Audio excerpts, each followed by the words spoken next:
ye free be say enya papa omo they stand for evil. For example, Saturn, Mars. One way, Saturn, Mars. Planet me anyway. And a moon, remember the moon back home. Sa planet me in some way. Omo hadwen.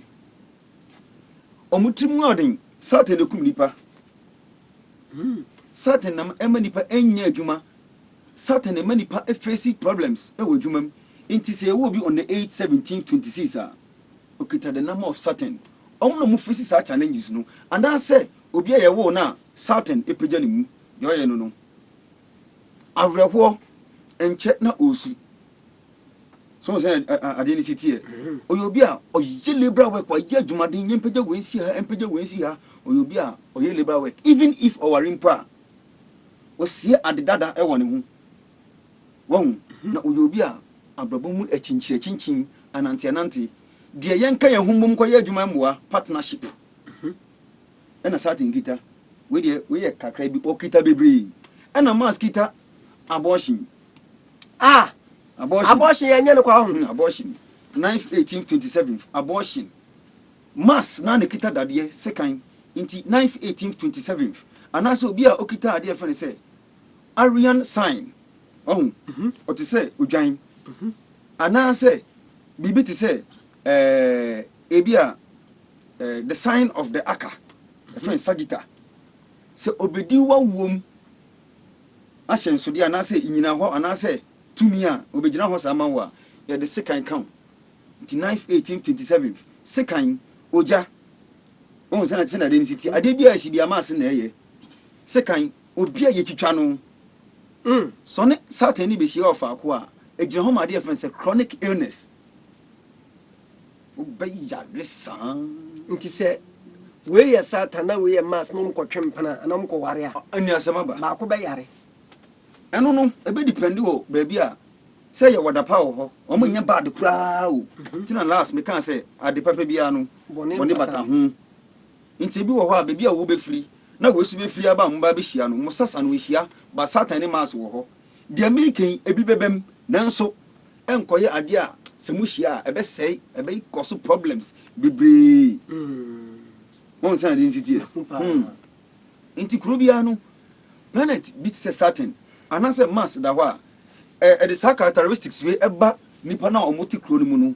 wahun e kire ekuro ni su ekuro bi wo ha de bia ntokwa wo because Mars ejina ho se Mars jina ho a wo mo se ekuro bi wo ho a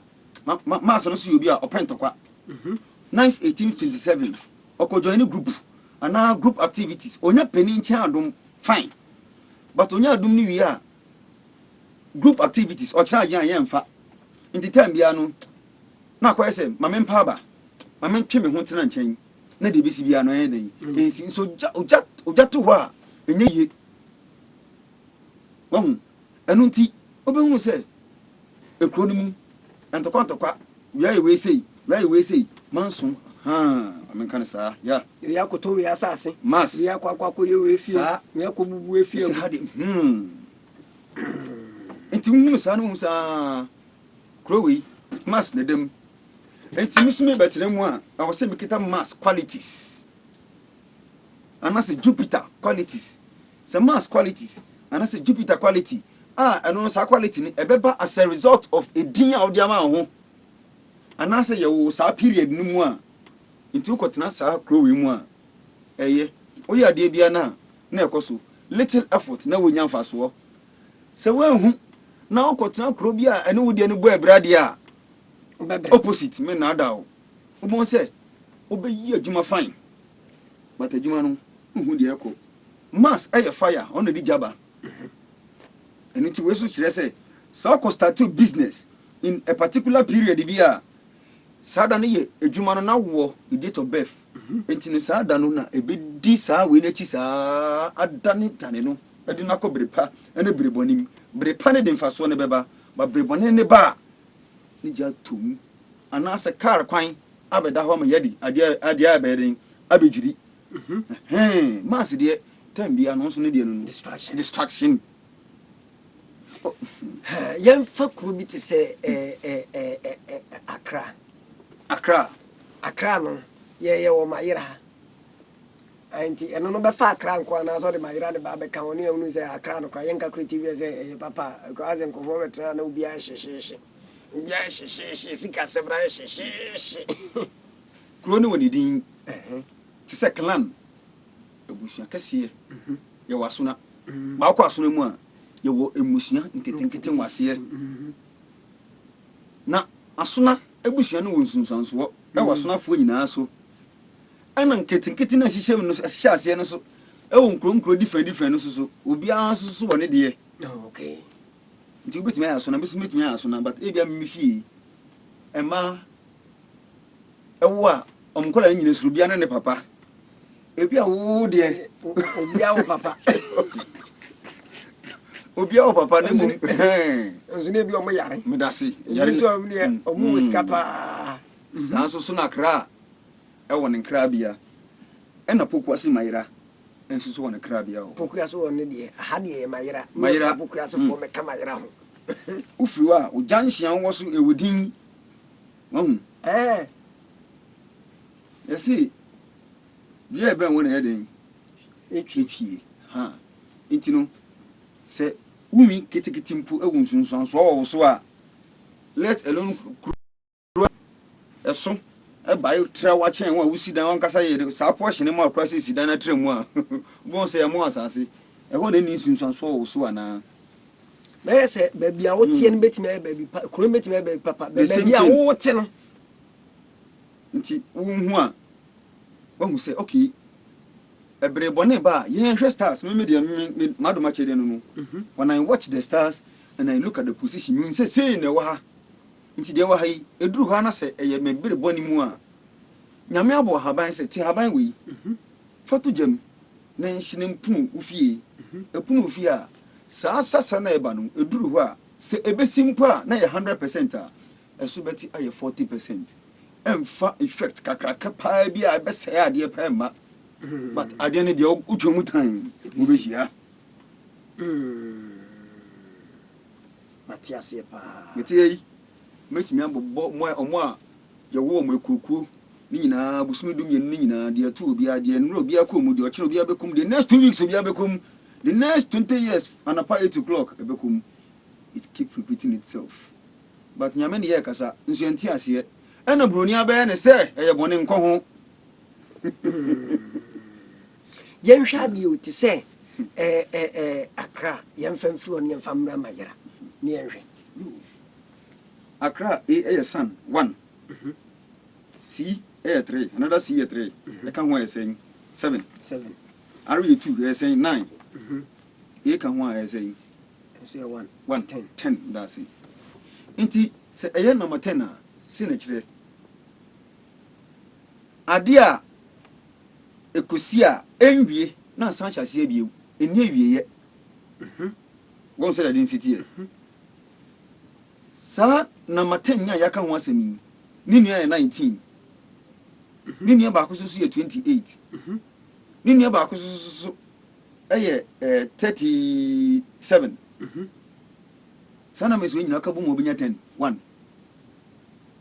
1 ha we purchase ba ko bi agina ho ma 1 ti number 10 ye number 1 okay 19 1 plus 9 10 and so number 1 if you are 28 2 plus 8 10 and so 1 if you also so 3 plus 7 10 and so 1 which means that 9 number 9 intervals ne wo muntem inti de mbeka fa akra mu omo so mu beti yesu so mebebo number 1 10 19 28 37 so de akwa ni mu na se ukuro ni 37 the same thing you are lying oyo obi a oni empanifo ade bi a efa ahensem ho won se na de nsiti ade bi a efa ahensem ho atu se nipa koro efa number of the sun enti sun yi ni ho edi ewo obi soso ewo no ewo brebi mu epie woni ho a me kire sun ni mu nyina in general se nipa koro no oyo obi a ade a efa ne se adedie ade bi about ahensem etu nipa koro tumidi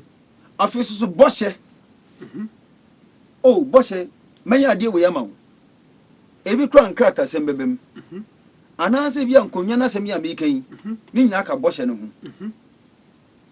ewi ase no emra bi ankoye adwuma emra na ankoye adwuma ntino ade a wo se wo nya no wo anya afiri wunsa wo se na sitie ti number 1 10 19 28 me di bi ka ho de na 37 ni nuanom ha wo oyo obi a onya position oye creative oya ade a ompe se ade na oye no obeba abetwentwen na kwam anase obeba man pressure anase wo na opese obekire ndi onye onim dia wo so oye dada tambia no oya ade a obetimi de buta bi esinani so abota no wankasa wo tena ase wotumu se buta ego ekwa na nkai impossible but say ni pa kon wan so besan aye na tamfo papa the person that does good to his enemy say na density here enu ti no eda di pefe e wo ba bia wo se wo yo kra na e di we kusi sa bia ne nko ade a wo se sa de ni adwuma ese sunu nyina na ese eye adwuma it represent fall ade ahwe ase na asan sori de bia ahwe ase sori na nyame edi ade bi e kire wo se owie a meka no ho asemi de bia so osori no akohwe ase no wasafa asasana sia se be pie bi okohwe ase a eyobi ahyase wahum ana ahwe ase o ba bi susu a yen so ya ahyase ti na ye wo day and night in different locations on the planet san so na wo so nkra bia no be ye say ohwe ase na wo no sorry so they always repeat the road of life over and over and over again into person obresa de na sia also kwetena kro a ekita ti say Accra eye Genoa yefiwa wo bu onu no ye behwe na ahwe wugusu wudin na afia compare say mumienu how do you interact with the environment oni kro ni din kuta ho sen e na be kire say kro we ukotena mu a obeye yarefo ona wo yare beba sa se ukotena kro we aha na wo yie die beba ukotena kro we mu a aha na obehia oba abato behia oba pa ukotena kro we mu a obenya assembly man di but at the end of the day yebetu yemra mayira so yenhwe mayira ekita number 14 ye friend number of mercury in the kita kro mu ha mercury may be born positive ni negative we are na ma kire de wo ha planet mercury ejoma talking the people inside talk too much no secret is hidden in that particular town adebien wa oba krom harvest abun sese ne hatie emu nipa penipa but mercury nankasa so gina homa say you too much friends dia and ne gina homa ade a akwai bibi ti say sika mercury gina homa money sika opesikasem so say na density e oyo bi so okoya ade onto ne boase orashi kweshem no watin sikasem se sika ahunko atwe wo man mu na kro bi da house ya de ne besi wo mu na se nipa wo mu ne pesika dodo a ede na esi eye kronosem eye azansem nipa kono treke de beye anase ode ohye ebeje ade afimusem de be na ebebo wo inti mercury planet region ma money obi na di prisika inti krobiti sa ye wo etuturafo agumu ejahom so ade e fa ne say pure knowledge nyansa krono ye wo muso mu muso so munim nyansa pa but ade ba kwa wo ne say sa krono edi empanifo ehira krono empanifo ato de e den a na se ye from a omoba but ade ba ko ne say emu ni power akoma do duntino aya entokwa doso mercury ejina ho ma ade e fa ne say quick temper senebufu a oya ade onwene ho 5th 14th 23rd sa di ni bi ne kita ha sika de bribia na beba kuro no mu so the kuro keeps developing bribia no tumpon ensa na chi o tumpon but negative aspect am bosso ewo nipa na ewo mu no ti se omo pesika etutura asem wo ho no sa netie nti obi ya mercury a eya se nyame ambo na mfa yi a na ne nsa ha no kromfo no okay but anote so de na no ate they know how to talk but oya de onye hu o me de we de se hwe ma ya ka kire o se business ya wo koyi se ni se na wo ho o ntie o me de na be ma me fa misika nshim gra o de be bi amra na ba so ampa to tam sika kese de kwahya ade mu a ema nti ubetena krom ha no senya efutuo bi papa bi ti sei ne ebo kokoka ho a na watena sidin krono de wabem wo ya mekri pepepe but ya kire wo se wo di sika ekohye business mu a chemiensa first quarter second quarter third quarter for first quarter ko na wato okay na wo hwehwe se ade no kosen esesem di bi koka ho na second quarter na ko na wo di third one na to okay who say fa yi a na fa wo di last one na ko kan da bi no enye sa o tem bi wo ho adwin ade ebe manis kan tentem ti no o tem ska kase na no de akohiem fee 14th 23rd and as be a wo in between the date of 21st April to 20th May and as we kita bibi ti say number 5 o kutra kronu mu a kronu nkra be de wo mu bi no ti matam ska kase de akohye ade mu anya hwe manya unless say wo plane me da see ena kuro nkola bum bebre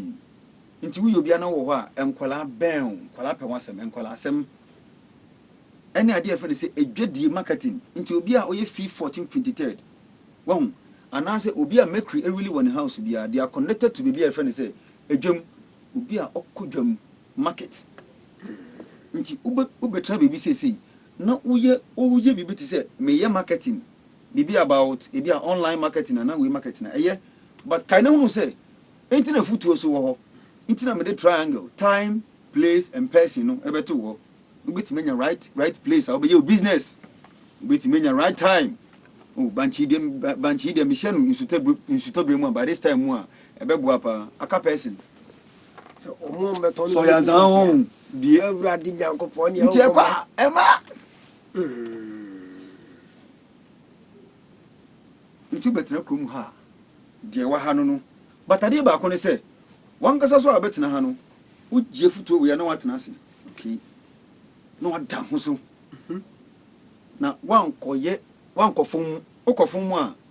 oh you have gone against the natural law wakweti ya wankasa wo nti sana hatie iwe na afie beka mayira mayira ye kan wasem afie woni mayira ka munye no bom a wo plus we na mabe ni nya wo plus we ana say mayira plus me na mabe ni binya mayira plus udin yenhwe mayira plus balak in number 26 certain hey kai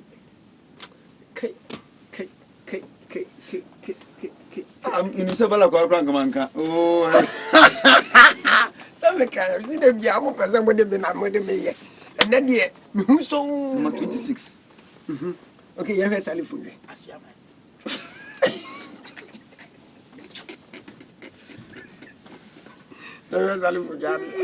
Salifu na no calculate with the munya saying S3A1 4 plus 3 7 plus 1 plus 8 16 plus 6 22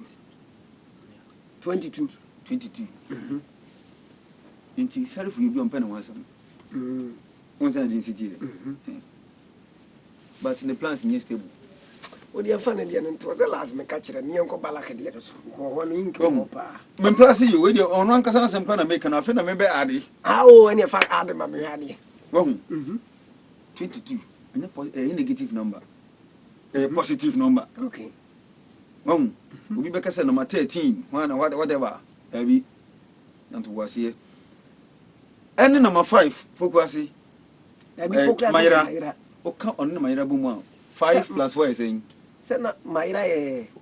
14 and 1 plus 4 5 my 5 okay into na me kire mu senior 9 into o add 5 plus 22 4 the can we hu a salif be 9 go da si the ne kai intia inti ni sika wa kam salifu salifu enye ko nya no nye san dada esi ebese esi unsan sana de natural wo masa aya nature yene ne nko saa wo entina na tetinchekire we wo ho 4000 BC tam kan tanka ko chechire Mesopotamia but in a different form meba me akọ no so kaka yenko balak de no so na me ko hwe balak de no so balak de number 26 Saturn Saturn 8 plus 5 is saying 13 ni kire say hwe de ono no wa adwene se okoba bia na se ostadi ho a ohunu se fort wo ho ono nkasa na mokito no amra the friend say the law bearer eni tino kwa ono no mra obese ya adwuma okita the principles a wahihye if you can't live with his principles na chintitem bia no ono nkofo ntem nya problem ohunu say oyi different from obia but ade ba kwa wo ni say ushia adwuma mu hawo enye no enye sa enye ba kwa mi na miensa ache oyobi a ushia no hu say osomesi oye brefo enche na osu nso on the outside na ni adin ogwa koma edi gina hawo ni amane but oyobi susu a enche ade no mobo tu onama no hie obi na se osune makro na akọ echia na study npa ko no hu se wa brepe wọ́n sẹ́ ẹ̀dẹ́ ní sí tí ẹ̀ but oyobi susu a ẹ̀ẹ́dìn so bí i abẹ́tí na sí the plans ẹ̀yẹ stable time bíi the plans no ẹ̀sísá ọ̀ká sọ bẹ́yẹ adìẹ wò yá ẹ̀wọ̀n a study adìẹ náà náà gbẹ́nà sàn sísá na ẹ̀wọ̀n a náà sàn sísá ti plans no ẹ̀yẹ stable wọ́n ẹ̀nu náà yẹ yàrá yà náà mmiri a wei mo abɛkyerɛ ɛno susu bɛhu sɛ sɛnea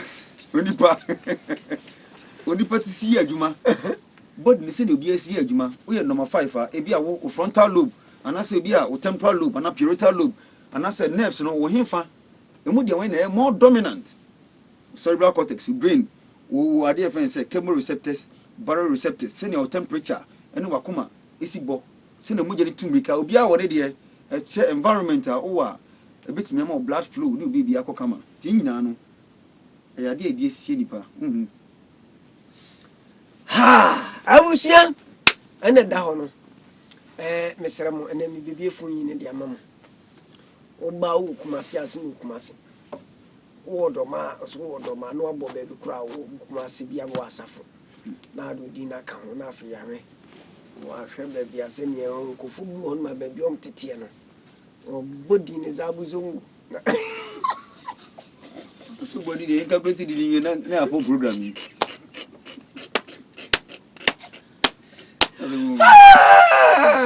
mo bana bana to TV ready for me then she give you ba ma